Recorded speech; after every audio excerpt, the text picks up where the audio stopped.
So this chapter is about Makardhwaja. Now we all know that Makardhwaja is commonly known as Lord Hanuman's son. But in order to understand this chapter about how Makardhwaja was never Lord Hanuman's son, this is the chapter because it's a very intriguing chapter, and it's one of the prohibited chapters in the Mathang's logbook. So they say do not read it if you have not understood the first 7 chapters. However, we have been having quite a few talks in the last few sessions of ours where we have understood the 3 concepts of what he has told. So these 3 concepts are something which help us in understanding the construct of the universe around us. So one of them is the Sura and Asura behavior. How is it that the Suras and Asuras hijack us, and any emotions that we feel are either a positive emotion or a negative emotion is attributed to the Suras and the Asuras. The second concept is about how this entire universe is a web of space and time, right? And this space and time in which we exist is something which is very integral to the way in which we behave, in the way in which we experience our world itself. What is the third concept? Karma. Karma and desire. So how is it that karmas are, we are all the coordinates, or rather whenever any birth happens, any birth is takes place, whether it is in this world or in any other world which supports life, it is always the coordinates of karma and desire coming together. Based on the karma and desire, Lord Mahavishnu decides on what should be the experiences that you will have in this world. So that's why we say do not get attached to this life, do not get attached so much to this character. It is all an illusion. So when you combine all these 3 is when you realize that how this world is Maya, or how this illusion surrounds us and deludes us into believing that we are this character that we play and not the soul which is permanently anchored with the Paramatma. So it is through these chapters that we get this experience of the construct of the universe, like I was saying. And today's chapter is about how Makardhwaja was never Lord Hanuman's son. In order to understand this, I gave a brief preview last time about how there are 7 lokas above us and 7 lokas below us. So the 7 lokas above us are called Vyahriti lokas, and the 7 lokas below us are called the Patala lokas. There are infinite number of lokas above us and infinite lokas below us. However, only the 7 lokas above and 7 lokas below have an influence on our lives. So, I will begin the story now. Let us pray in gratitude to Lord Hanuman and the Mathang tribes for having brought this knowledge to us. When the 6 Brahmanas returned back to the Hanumandal after distributing the Arpana fruits of to the Vanaras, Lord Hanuman spoke to Yajman Basanta. O Yajman, I am pleased with the devotion with which you have surrendered your karma in the form of Arpanam. Do express what you seek as prasadam. Yajman Basanta stood up. First he thought to ask for the lost gemstones, but immediately changed his mind. With his hands folded he asked, O Lord, supreme knowledge is the only prasadam that we Mathams seek. Bless me with the knowledge which leads to moksha. Lord Hanuman smiled. It was not clear whether he smiled over the expressed wish of knowledge or the unexpressed wish of gemstones. After all, Lord Hanuman is Antaryami. He knows that Basanta is seeking those gemstones. He said, sit down, O Yajman, at your place. When Basanta sat down, let us express our gratitude to Basanta as well. When Basanta sat down, Lord Hanuman addressed all Mathangs present in the Hanumandal. He said, I am going to tell you the episode of Ramayana which only blessed humans can understand. I am going to tell you the Patala episode of Ramayana. Everyone in the Hanumandal was looking curiously at the Lord. Hotar Urva's curiosity knew no bounds. Let us express our gratitude to Hotar Urva. He stood up and said, "Oh Lord, I always wanted to understand the Patala episode, but Baba would always refuse to tell it, saying it is prohibited. Oh Lord, what is so special in this episode that it is prohibited to be told?" Before Lord Hanuman could respond to Urva, Baba Matham stood up and bowed to Lord Hanuman. We'll express our gratitude to Baba Matham to get his permission, then turned to Urva and replied, "Oh Hotar, those who know this episode correctly are very few, and those who can tell this episode correctly to others are none except Lord Hanuman. We senior Mathams who learned this episode 41 years ago from the Lord are not capable enough to tell it. If we tried to tell it, you would get it wrong. That is why this episode should always be placed in the prohibited section of the logbook." So Lord Hanuman corrected Baba Matham. "Baba Matham, I was a part of this episode, hence I can describe it correctly. But it is not true that only I can do that. There are many great souls who have won over Kala or time. For example, Maharishi Vyasa. His soul is still in this mortal world and he can take up any body anytime he wants. He can go back in the past and see the episodes of Lord of Ramayana and Mahabharata, or any time period for that matter, as though it is still happening. He can correctly describe any episode of history." So in the previous chapters we have learned about how this entire universe is a web of space and time. So for us it is the way in which we are experiencing, but for those who are immortals like Lord Hanuman or Lord Vyasa or Maharishi Vyasa, for them it is episodes or scenarios or scenes. They can go to any scene, take up any body to experience that scene and come back, or go into the future, go into the past. Baba Matham corrected his words immediately in the light of Lord Hanuman's statement. "I beg your apologies, my lord. I meant to say that only those great souls who have won over Kala are capable enough to tell Patala episode of Ramayana. For others it is prohibited to tell this episode." Lord Hanuman seemed to agree with Baba Matham now. He started telling the Patala episode as Baba and Urva sat down at their respective places. He started the story. He said, "Oh Mathams, the Asuras are responsible for all the evil in this world and are by nature like an unorganized army. They would finish each other off and would have net zero evil effect on this world. But there is someone who organizes them and leads them to play havoc in this world. His name is Shukracharya. He is the master of Asuras. He uses Asuras to spread evil in this world in an unorganized way. Therefore, he is the enemy of Lord Vishnu. To mitigate the organized evil of Asuras created by Shukracharya, Lord Vishnu takes avatars from time to time."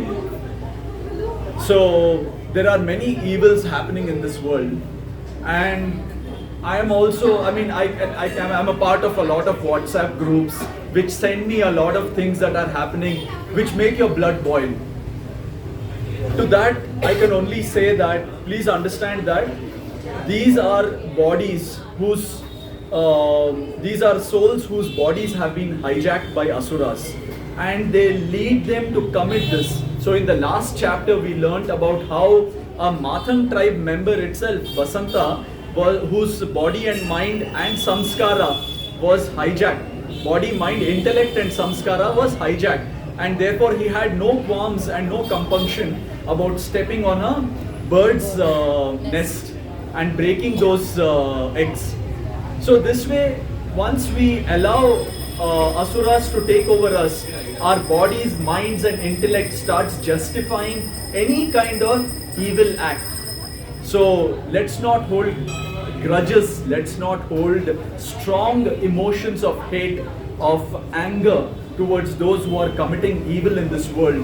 Please understand that Lord Hanuman has already said that the evil that is being committed in this world is by these Shukracharya's Asuras who are committing it. Therefore, let us pray to Lord that they also get moksha in this world, because after repetitive births there is a process of evolution through which all souls get moksha.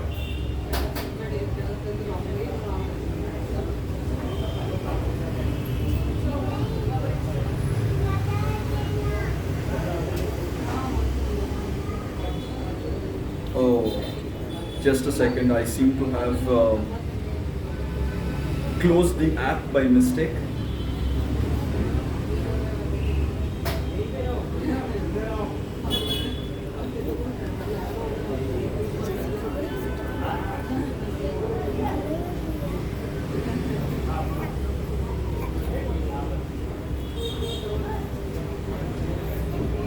Yeah. When Lord Vishnu incarnated in the form of Sri Rama, Shukra used Ravana against Rama. See how Shukracharya used Ravana against Rama.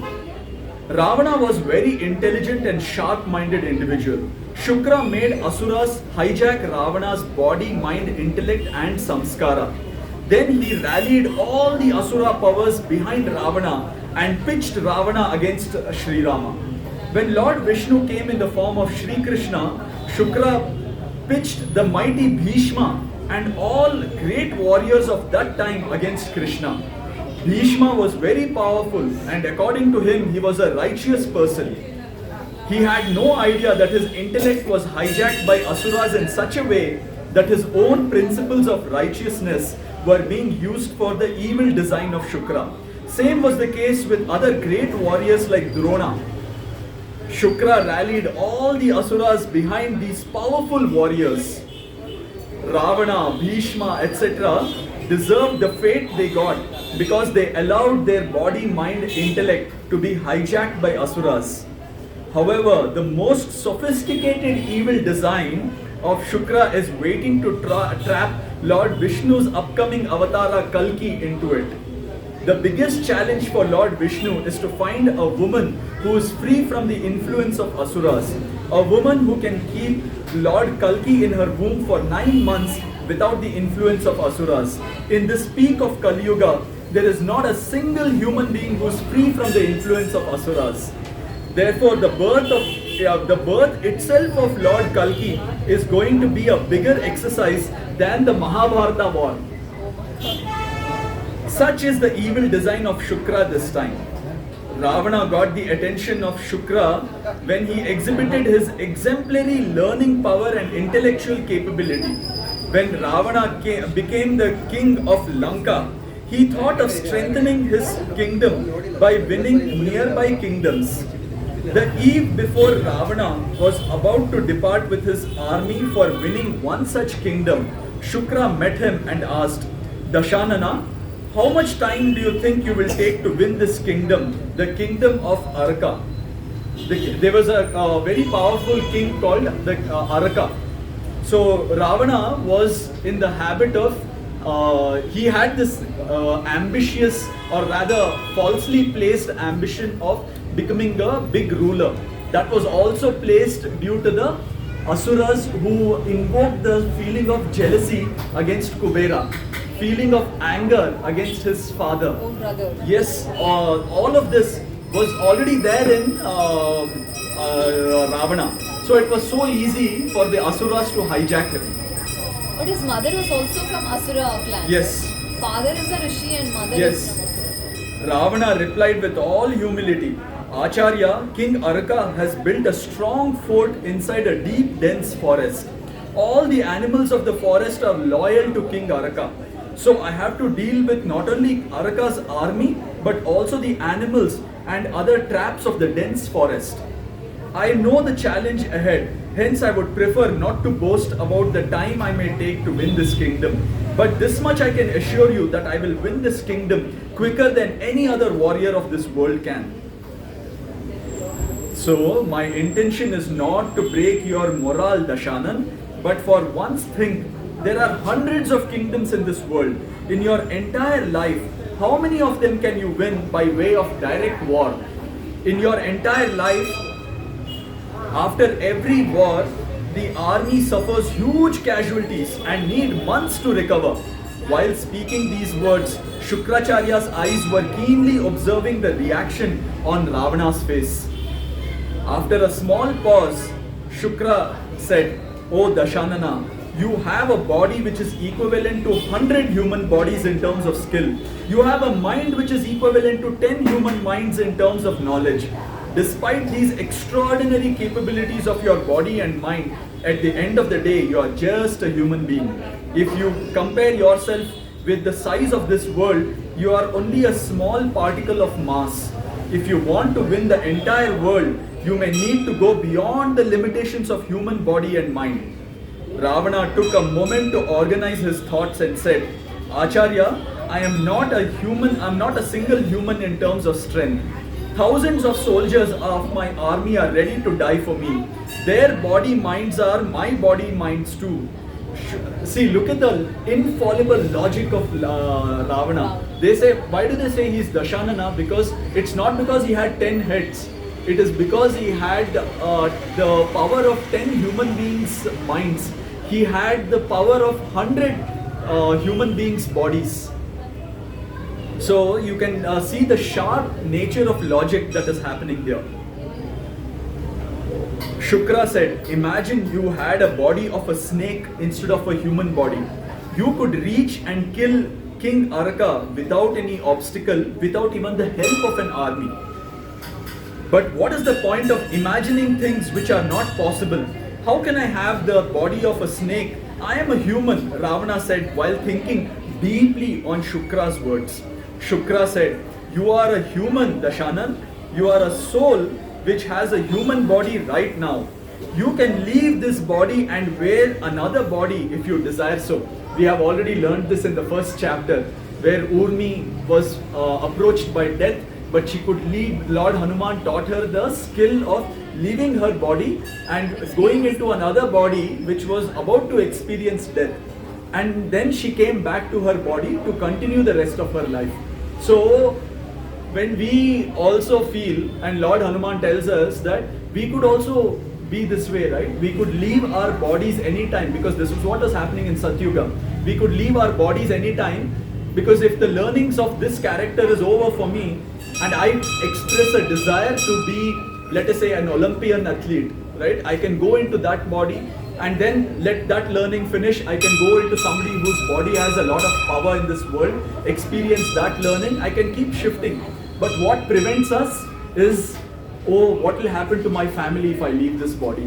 What will happen to my wealth? What will happen to my next generation? What will happen to my parents? What will happen to my corporate world?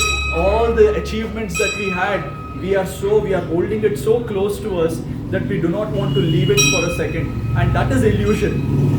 Our sentiment, deeply strong sentiment that we are this character, is the nature of Maya. That is all Maya is. They say this world is Maya. No. Our mind is Maya, which identifies ourselves with this character that we are playing, is the way of Maya.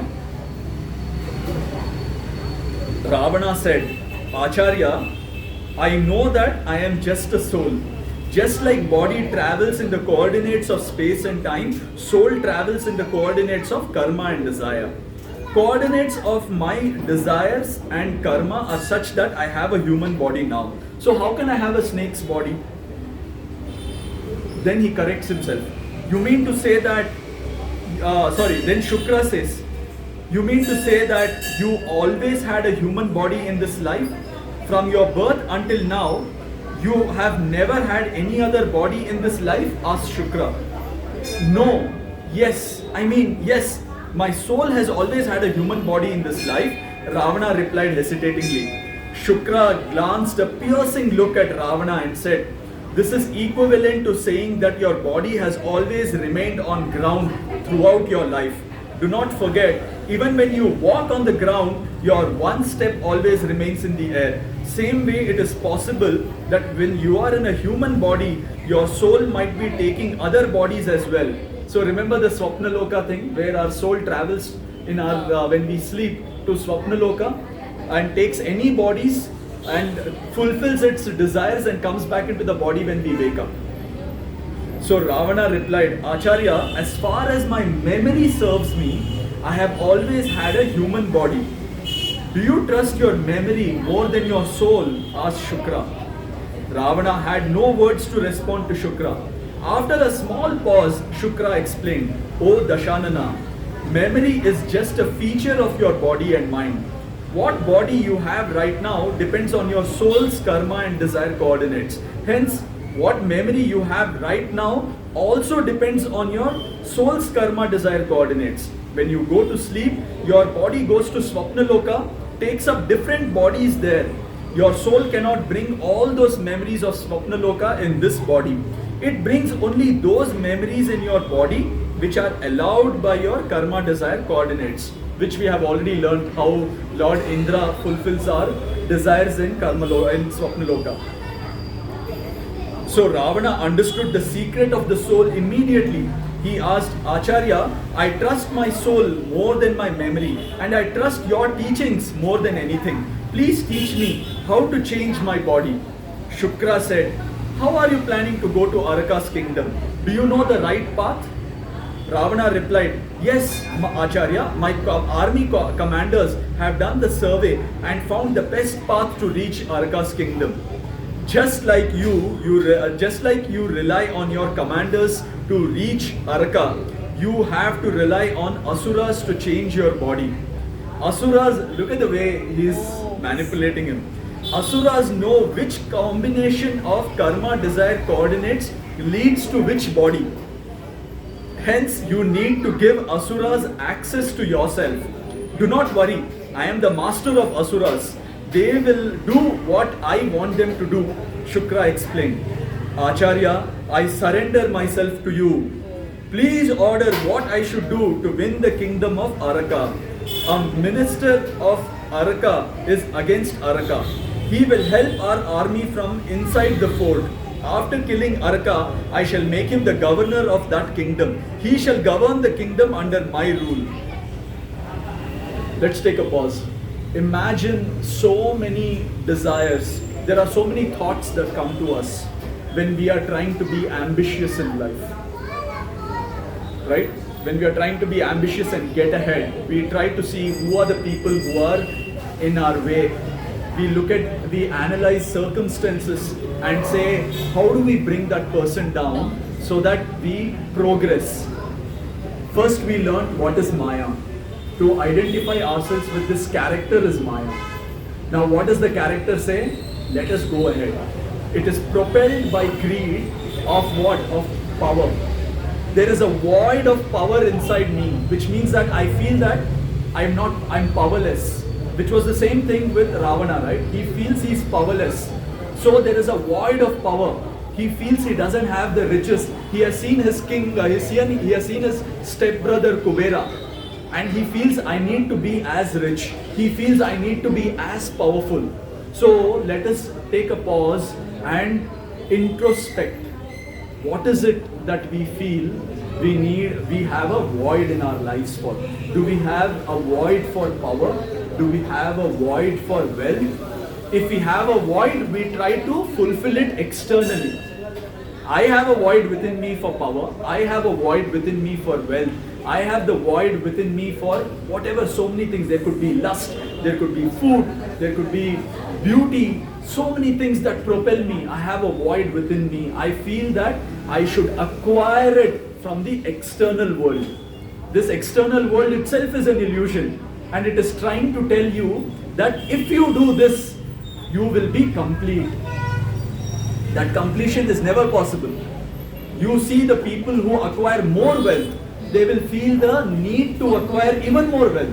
You see the people who are beautiful, they will feel the need to be even more beautiful. When you look at them, you will say, "Arey, isko to Bhagwan ka diya hua sab kuch hai," and still he wants more. You will wonder. That's because you don't have that void. He has that void to be that. So this is how Ravana also had that deep-seated void. So whenever we have a void in our lives, we are becoming a fertile ground for asuras to hijack us. So what can we do? I always go back to saying, let us look at each of our actions and each of our thoughts and question ourselves, where am I coming from? I want that promotion. Fine, it is good. You do your karma, you will get that promotion. But you will also see so many other things that is in your way. This fellow is also contesting for that promotion. How do I bring him down in order for me to get that promotion? So that is your question yourself. So you will try to put an email in some way. You will try to lobby with your boss in some way. You will do something in some way. So your path is cleared for that promotion, right? So please ask yourself in all awareness, where am I coming from? Check your background. What are the true intention of my thoughts? What are the true intention of my actions? If we keep checking ourselves, it is the hardest thing to do. This marga, this path is the hardest path. That's why I say that it is very easy to say Shri Ram Jai Ram. It's not, I'm not lessening the importance of it. It is easy to say that and go back and function in this world. When you leave Rama behind, he gets banished to the forest again from your heart. But if you have Rama in your heart all the time, what will you say? This world is an illusion. This character itself is an illusion. I am forever with Lord Rama. I am forever in happiness and bliss. He makes me complete. That promotion will not make me complete. Building a house will not make me complete. Buying a new car will not make me complete. My bank balance will not make me complete. Even, or rather, all of this will make me incomplete. I will continue to remain incomplete. And my completeness can only be with the Lord. So, devotion is important, but actions of what we do in our daily lives are even more important. And now you will realize, see how easy it becomes for asuras. See, this is in the form of a dialogue. But remember that these dialogues are happening in our minds. Yeah. Every minute it is happening in our minds. We are conversing with asuras in our minds every day when we are not aware, right? So look at how he manipulates Ravana. Your army shall not go to Araka Dashanan. You alone will go there in the form of a snake and kill King Araka tonight. Send a message to that minister that you do not need an army to kill a rat that Araka is. The rat shall be killed tonight. Ask him to be prepared for the takeover. Shukra directed. Ravana dropped the plans of the army attack on Araka. He sent a message to Araka's rebel minister through an eagle immediately as instructed by Shukra. That night, Ravana went to sleep thinking deeply about the soul, body and asuras. He saw strange dreams that night. He saw that King Araka was doing a sacrifice to get special powers from the gods. Araka successfully did the sacrifice and became the most powerful king in the region. Ravana accepted Araka's rule and became his governor. The scary dream woke him up. He was sweating with fear. He drank some water and went to sleep again. The dream resumed and he saw himself crawling in Araka's palace. He saw that he killed someone in the palace by attacking him on the neck. The strange dreams continued all night. Early morning when he woke up, he saw the eagle on the window with a message from Araka's minister. The message was, O King of Kings Ravana, O my lordship, you are more powerful than the god of death. You truly gave Araka the death of a rat. A cobra snake killed him in the night. I am fortunate to see your magical powers from my own eyes. You are the king of all kings. I accept your rule, my lord. I have taken over the kingdom of Araka. I shall rule it as your governor if you please. Oh, so his soul took the body of a cobra. His soul, Ravana's soul left. He took the body of a snake, bit him in the neck, killed him, and it came back. The soul came back into Ravana's body. Ravana later got to know the chain of events that unfolded in Araka's kingdom that night. A cobra couple used to live in Araka's kingdom. They were king of all snakes, and they were loyal to King Araka in that forest, right? Late in the night, she cobra woke up and said to he cobra, I have heard that the King Araka is preparing for a sacrifice to get special powers from the gods. In that sacrifice, he is going to kill all the snakes of our kingdom. He cobra could not believe this piece of information. Look at how Asuras have already hijacked the mind of that she cobra, right? And like I keep saying, that Asuras are infectious. What happens? See, imagine this is a typical day in our lives. Whether you're a student, whether you're in the corporate world, whether you're in any walk of life, somebody will come and tell you, he is doing something like this against you. You will not verify the facts. You know, Lord Hanuman has said that when somebody comes to you in bad light, your entire memories about that person also changes. You will think of all the bad things that guy has done to you. Even though he had not done, your mind will go through all the events. It will replay to you to find one specific event and say, see that fellow, I knew him.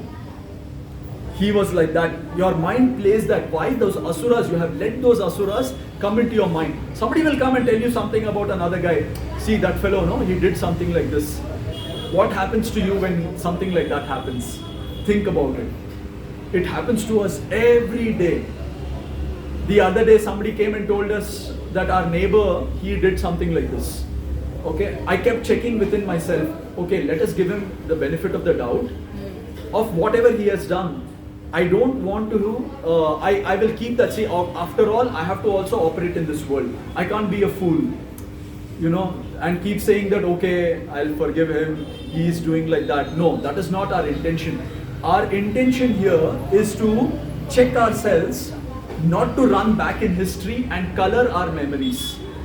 It is also to see that, okay, I take cognizance of this, but I will try to verify those facts myself, because an event can have different realities, right? Any event can have different realities.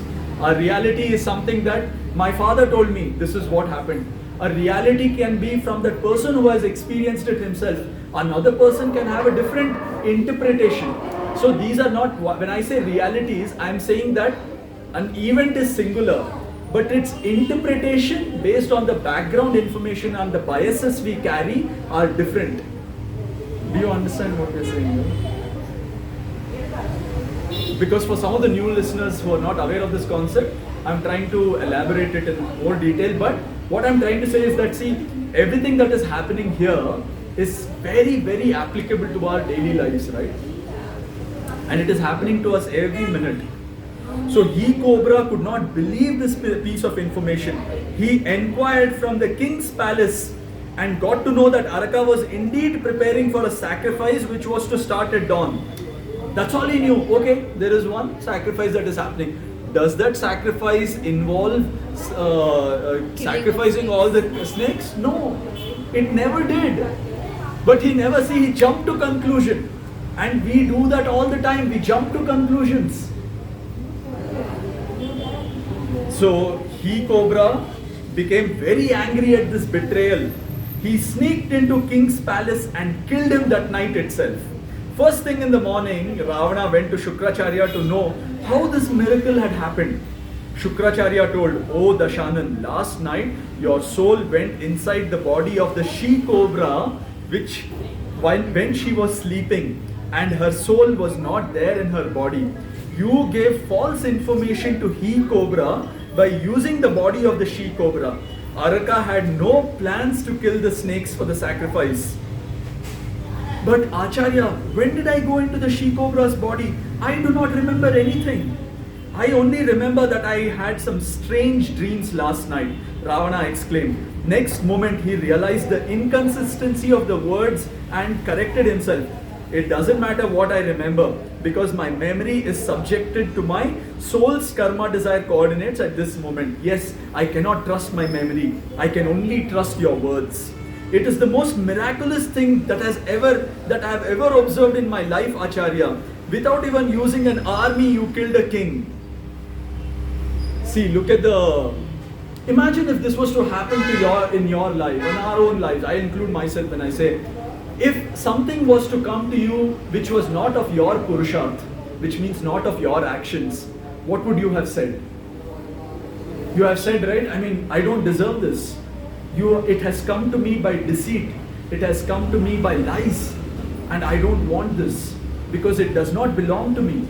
I did not do anything rightfully to do that, to claim my stake over it. That's what I would have said. I know myself if I have to say that, yes, if it has come to me through deceit, it will not. But if I have a void for power, I will be amazed at it. I will say, wow, I did not do anything, but I got it. Look how Ravana's body, mind, intellect and samskara was so hijacked that he did not even, he was amazed that it came to him, even though it was through lies and deceit, he was so amazed by it, right? So Shukra said, I have an army of Asuras, Dashanan. I must tell you that Asuras alone would not have been able to kill Araka. Your desires and karma were the main weapons which my Asuras used to accomplish this task. So let us be very aware of what our karmas and desires are. When I say void, I am talking about karmas and desires, right? What is our desire? We have some desires in this world.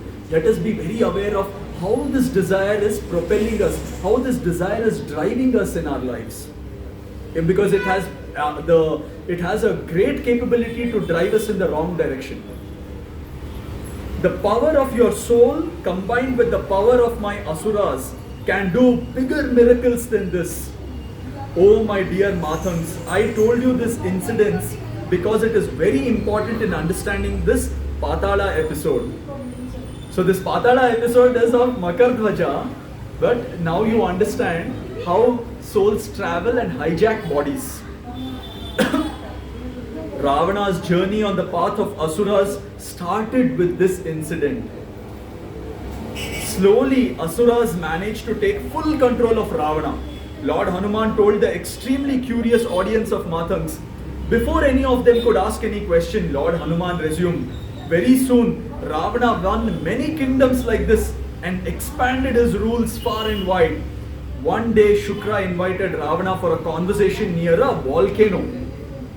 Ravana started the conversation with his palms joined. He said, Acharya, I couldn't understand the purpose of having this conversation at this place. It is so hot. Even though a volcano is very far from here, the sight of the volcano itself is frightening enough to melt down a human. You have been enjoying enjoying very hard in your palace on your victories over nearby kingdoms. I thought I should give you a reality check. Shukra said angrily.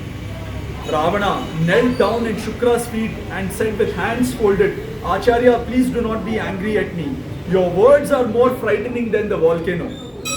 Shukra said in softer tone, O Dashanana, if a blow of heat can kill you, what is the use of winning kingdoms? All victories are useless if you don't win over death. Acharya, I am a soul which cannot be killed. I am not in this body. Ravana tried to impress Shukra with words of knowledge. But Shukra was not impressed. He asked, people know you from this body, Dashanan. If this body gets killed, from where will you get identical body? Ravana said, human body has many limitations, Acharya. Please tell me the way to overcome its limitations. Shukra replied straight away, go and jump in the volcano. Ravana initially thought that Shukra was still angry at him, but then he employed his mind to extract some knowledge out of Shukra's words. After thinking for a while, he said, Acharya, I certainly cannot even go near the volcano with this human body. If there is any animal in this world who can tolerate the heat of the volcano, then I can use that body of that animal to jump into the volcano for sure. As far as my knowledge serves me, there is no such animal in this world. Which knowledge tells you that there is no such animal? The knowledge which is stored in your human mind or the knowledge that transcends your human mind? Shukra asked, I have never seen or heard of any creature that can tolerate the heat of a volcano. Ravana replied quickly, thereby giving himself time to think deeply over Shukra's words. When Shukra didn't respond to his quickly uttered words, he churned out deep thoughts and said, I agree, Acharya. I cannot trust the knowledge which sits in my human mind because that knowledge is based on the 5 senses of my human body. There may be creatures which my human senses cannot sense and which my human mind cannot perceive. Good, remarked Shukra and said, the hot liquid of volcano is coming from deep inside the earth where there is no light, no air and extremely high temperatures. Is your human mind broad enough to perceive that there are some creatures living in those conditions? Just like we humans live in an ecosystem of air, fishes live in the ecosystem of water. The creatures of Patal Loka live in the ecosystem of this kind of hot liquid which you can see coming out of the volcano. That is a completely different world. You cannot experience that world through a body mind of this world. To experience that world, you need to take up a body of that world. And then when you experience Patala through the body of a Patala, it is an ordinary world like ours. Ravana quickly grasped Shukra's statement. He asked an intelligent question on it. He said, Acharya, if we, the creatures of this world, cannot interact with the creatures of Patala in any way, what is the use of winning Patala? Their things are of no use for us because for us, they are nothing but an extremely hot liquid. Then why to even bother about that world? Shukra replied, because if you cannot learn how to go and come back from Patala, you cannot win over time. Then you can travel back. Then you can travel back as well as forward in time. You can even change your past and your future.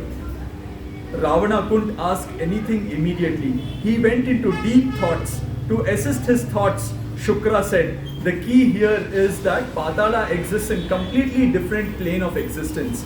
Our time system does not apply to Patala. You remember this? I was telling about the different planes.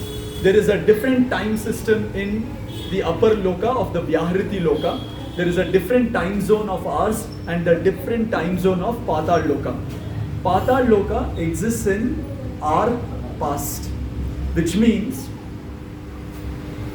I wish I could whiteboard again. Yeah. If this is our loka, this is Patal loka, okay? If I have to take this as a current time, okay? This is my current time from my watch. If I go directly to Patal loka, it will be the past of Patal loka. It will not be the present of Patal loka. It would have gone like this. Okay, which means if Patal loka has to interact, let's say this is Patal loka and this is Bhu loka. If Patal loka has to interact directly, it is that same line, right? It will come to the future of Bhu loka, this loka. You understand this?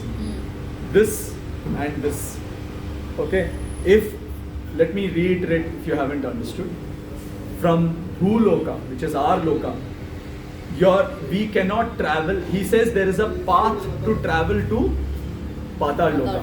The path is not straight. The path is a line which takes you back to back in the past to Patal loka. Right? Now, the same way, if the people of Patal loka have to interact with the people of our loka, they cannot interact like this. They have to go back in the same line and they will come back here.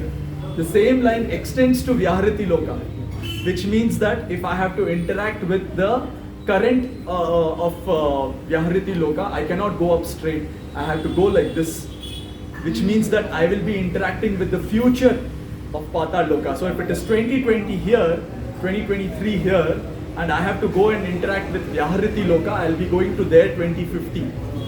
And the same way, if I am in 2023 and I have to interact with Patal loka, I will be going to maybe 2020 of Patal loka. Understood this concept, right? Fantastic. Let's move forward. The key here, Shukra said, the key here is that Patala exists in a completely different plane of existence. Our time system does not apply to Patala. Creatures of Patala are running on a different belt of time. This hint was enough for Ravana to understand the mystery of Shukra that Shukra was trying to reveal to him. See how quickly he grasps. Ravana is so sharp. I understood, Acharya. With the grace of Lord Shiva, I have seen Kala from my own eyes. I have seen the invisible threads of time in motion on which we are situated. They are moving like a moving belt which only moves forward. That is why we cannot travel back in time. We keep moving towards the future no matter what we do, because we are glued to the belt of time. Patala is like another belt which is running parallel to our belt of time. We can jump to the belt of Patala and return to our belt. And while returning, we have a choice whether we want to return to the present or past or future. This is wonderful.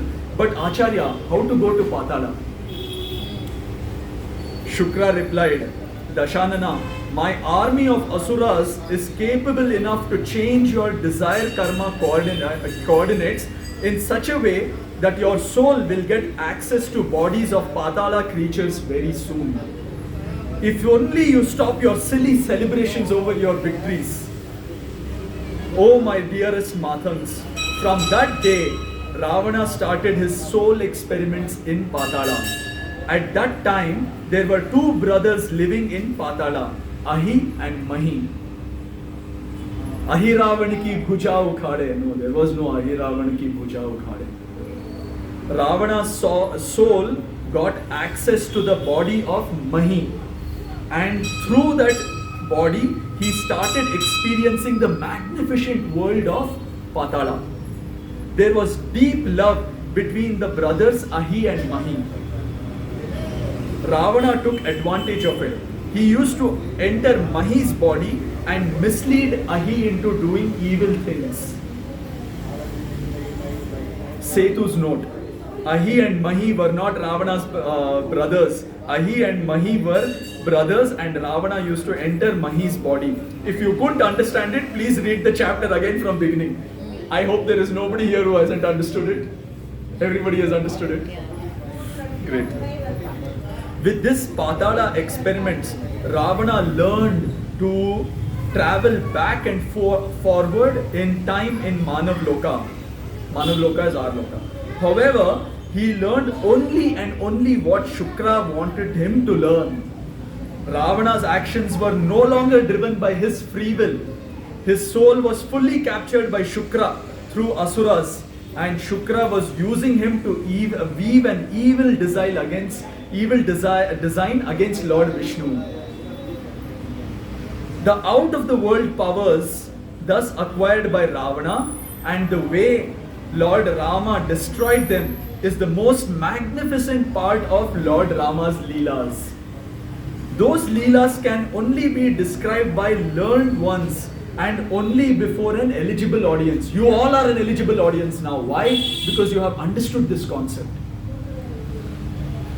Shukra had assured Ravana that as long as Ravana keeps his body safe, everyone else can be revived. Therefore, Ravana sent all his sons and brothers into battlefield, but he himself did not step out of his palace during the big Ramayana war. However, Shukra's plan was to trap Lord Rama in an infinite loop of time called the Mahamaya or Grand Illusion, forever and forever. When all major warriors of Lanka died except Ravana, Shukra executed his grand plan. The first leg of his plan was to take Lord Rama to Patala. Oh Mathams, there are many routes to go to Patala. Generally, a soul memorizes the route of its travel to Patala and uses the same route to come back. Shukra's plan was to take Lord Ram to Patala through a one-way route. So that only, let me repeat that. Shukra's plan was to take Lord Ram to Patala through a one-way route so that only route left for return would land him on earth backward in time. So just imagine, Lord Rama sleeps that night after killing all the warriors of Lanka and wakes back in time, which is in the past, to see that no one has been killed yet. He fights that war all over again, kills all the major warriors, then goes to sleep and wakes up again in the past to see that no one has been killed yet. So there is that one route he'll take him. Imagine, I can show you like this, right? This is our time. Yeah. He has killed everybody except Ravana. Okay, now he will take him back in time. When he comes up, he'll He's see that still in it the is. scene. He'll see that nobody has been killed. The war is yet to begin. He fights everybody. He comes to that point where he has killed everybody and goes to sleep. Goes back to that route and then this route. Same loop. It is an infinite loop. So this was his grand plan. How did Lord Rama break this plan? Through Lord Hanuman's effort, of course. But this is what Lord Hanuman says, that at the time when I met Rama, I was yet to discover my powers. Lord Rama kept telling me what to do and I never doubted it. I would do it. Imagine, he said, Hanuman, you have the powers, go to Lanka. Imagine doing that in today's world. You have no GPS, you have nobody, you just have a huge ocean. But he just said Jai Shri Ram and did it. So Lord Hanuman says in one of these stories that I kept discovering my powers through the help of Lord Rama because I never doubted anything that he wanted me to do. I would just take his name and do it anyway. So he fights the war again, kills all the major warriors again, goes to sleep, wakes up again in the past to see that no one has been killed yet. And this goes on for infinity. This was the infinite loop of time called Mahamaya. Shukra wanted to trap Lord Vishnu's soul into Mahamaya. The only counter to to Shukra's plan was that if Lord Ram is taken to Patala through a one-way route, any other soul can go to Patala through a normal route and escort him back to safety in the present. So which means that, again, he goes back here, but he doesn't come here. He comes back here, back in time. So that was the route to come back. Shukra knew that no one on our side knew how to go to Patala except Lord Ram. And as per the rules of war, gods are not going to help Lord Ram in any way. To foolproof his plan further, Shukra decided to abduct Lakshmana and me also to Patala along with Lord Ram because he suspected that being close to Lord Ram, we might have also learned how to go to Patala. The one-way route through which Shukra was planning to abduct us goes through Swapnaloka. For his plan to be successful, all three of us, Lord Ram, Lakshmana and me, were to be in sleep that night. His plan got a bit derailed in the first leg itself because of his own Asuras. No doubt Asuras had made Ravana powerful in many ways, but they had also made him weak in many ways. His own brother Vibhishana deserted him in crucial time because of his egoistic and evil behavior induced by Asuras. Not only that, many of his loyal people had also gone against him and they were secretly working against him. They were passing the secret information to Vibhishana, who was in our camp. That night also, Vibhishana got secret information that Ravana was planning to abduct Lord Rama. The information did not mention anything about Patala. Vibhishana alerted me and as a result, I remained awake and at guard outside the tent where Lord Rama and Lakshmana were sleeping. Shukra's plan to abduct me failed because I did not go to sleep that night, but he managed to abduct Lord Rama and Lakshmana. It was not a sudden plan of Shukra. Lord Rama told me that Shukra was orchestrating events in the build-up to that night so as to get Lord Rama and Lakshmana into a dream within a dream. Before they went to sleep, Vibhishana had come to see them in their tent. After going to sleep in Manavloka, they reached Swapnaloka, where they again saw Vibhishana again in their tent. Oh. It was a dream within a dream. So they went to sleep. Vibhishana comes and sees them in their tent and tells them that there is some evil plan happening. Then they go to sleep. After that, when they go to sleep, in their dream they again dream that Vibhishana has come to alert them. It is a dream within a dream. Before they went to sleep, Vibhishana had come to see them in their tent. After going to sleep in Manav Loka, they reached Swapna Loka, where they saw Vibhishana again in their tent. In Swapna Loka also they went to sleep. This is called dream within a dream. In Swapna Loka also they went to sleep. After going to sleep in Swapna Loka, they entered Patala Swapna Loka, where they again saw Vibhishana. But this time he was not Vibhishana. Instead, he was Ahi in the form of Vibhishana. He abducted them and took them to Patala. Okay, did you understand this? Let me explain again. So, Vibhishana comes. So they go to sleep. Vibhishana comes to meet them in their tent. They go to sleep. In that sleep, again Vibhishana comes and says that, and in this sleep, again they go to sleep. So they have slept for the first time and they are dreaming. In that dream they have dreamt something. In that dream they dream that they have gone to sleep. And then they go to Patala Swapnaloka. In Patala Swapnaloka also they see Vibhishana. But this time it is not Vibhishana. It is in the form of Ahi. Ahi has been doing a lot of evil things based on Mahi. Ravana has entered Mahi's body. He keeps misleading Ahi, just like that she cobra, and keeps making him do a lot of evil things. Late night, Vibhishana got information from Ravana's camp that Ravana was celebrating in extreme joy on the successful abduction of Lord Rama. Vibhishana came to me running with this information. I said, how is it possible? I am here at the gate fully alert. I haven't moved from here even for a moment. We went inside the tent and saw that Lord Rama and Lakshmana were sleeping comfortably. There was no sign of anything untoward. See, I told you, the information is wrong. I breathed a sigh of relief. But Vibhishana was fully convinced about the authenticity of his information. His sources were very trustworthy. He tried to wake up Lord Ram. He couldn't. When a soul is in Swapnaloka, it can easily be called back to his body in Manavloka by evoking the senses of the body. Like sound, like touch, like smell, anything can be evoked and you can be brought back into your body, right? But supreme souls of Lord Rama and Lakshmana had been abducted to Patala, and no one in our camp knew how to bring a soul back from Patala.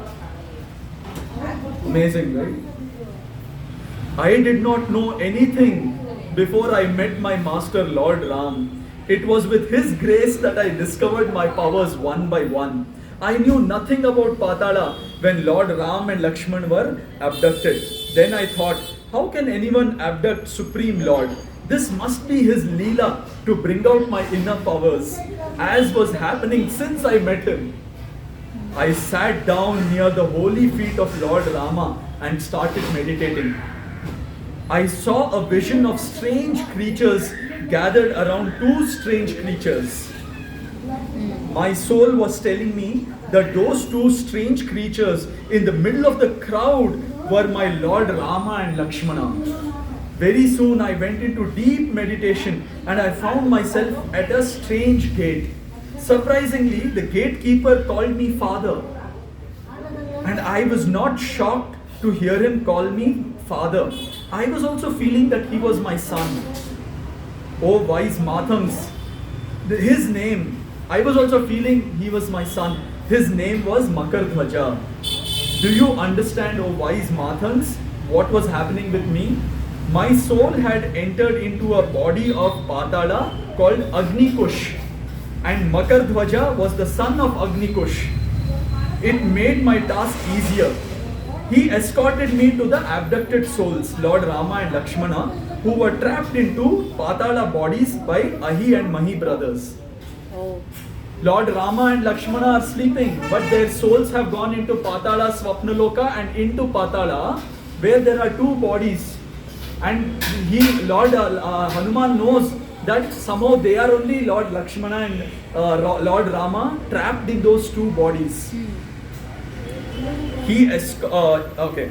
Lord Rama immediately recognized me. I escorted them back to Manavloka, not through the route Shukra wanted them to take, but through the route which my soul used while going there. As a result, we safely landed in Manavloka at the correct coordinates of time and space, where the major warriors of Ravana's army had been killed. Thus, Shukra's plan to trap Lord Rama into an infinite loop of time had failed.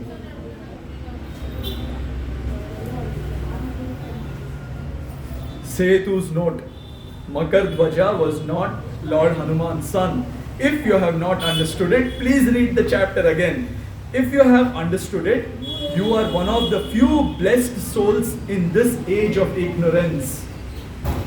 When you tell this truth to someone, do not distort it even slightly, because the biggest myths have their origin in slightest distortions. Yeah. Thus, Yajman Basanta got the knowledge of Patala as a prasad in the Charan Puja performed by him. His wish of getting back the lost gemstones of his family was still unfulfilled. That will happen in the next story. Wow! Basanta. What a story! Wow! How amazing was this? How amazing! Any doubts? So amazing. What an amazing story. So what it also means is so much of distortions in Ramayana. Yeah. Ahiravani ki bhuja ukhade. No, there was no Ahiravani. And then they ki say bhuja. Makardhwaja was born from the From a sweat of Hanuman. Some say sweat of Lord Hanuman, some say one drop of semen of Lord Hanuman. So many things. So many stories, but all these are distortions. We get to learn this from Lord Hanuman's holy words himself, what he's saying, so that we get this knowledge of how all this happened. What is the secret of the universe? We have never understood the secrets of this construct of the universe. Now we are understanding how the universe is constructed, how Ramayana happened. Because so the next chapter, in the next chapter, we will learn about how Ram Setu bridge was constructed. This is something that you should know, that when Lord Mahavishnu comes, he becomes avatarit on this earth. Though he has infinite powers to do whatever he wants, he is not supposed to distort the laws, physical laws of earth. He cannot do that. Yeah. He has to follow and adhere to the laws of this earth, just like any one of us. So now there is another myth that how Angad created. Who Angad was? What? Who created this thing? The Ram Setu bridge. No. Sugriva. No. Angad only, right? He was the one who constructed the Ram Setu bridge. They say, right? So what was the myth? They say that on every stone, Sri Rama was written, and the stone was thrown into water and it floated. No, physical laws of this planet Earth, Bhuloka, Manavloka, cannot be violated. Lord Vishnu's avatar also has to adhere to it. So all of these things which are being told as stories are all have been told as his leelas, are all stories, my dear devotees, my dear friends. This is the true knowledge that we are getting. Because this knowledge is so difficult to understand, that they have simplified it and made it into different spin-off of stories, and saying that there was something mysterious you will not understand. I will tell you the story. And one story was born. So after how many years, tens of thousands of years, this knowledge is coming to us. And we can only thank Lord Hanuman for bringing this knowledge to us. So imagine all our previous lives when we were in ignorance. We were all Lord Rama Bhakts. We were all Lord Hanuman's Bhakts. That's why we are here today. In this forum, we are here because through so many janmas, we have been his Bhakts. And finally, we are getting his knowledge when the time was right for the knowledge to come to us. So this chapter, if you have heard this, you have understood this, you have appreciated this, there is a YouTube channel where we are uploading this. So we will try to have this either this Tuesday or Saturday. But in case you have not been able to, you have missed it, it will be uploaded on the YouTube channel. Please go and watch it so that you don't miss the continuity of the chapters. Because each concept builds on that. We are building on concepts as we are going forward in stories. So now, if you hadn't understood the concept of karma, desire, of the space of the web of space and time, of suras and asuras, how they hijack us, you couldn't have appreciated this. But because you are appreciating, you are understanding this, that means that you have understood all these concepts. So now, building on this, we will go into further chapters and further stories. Thank you so much.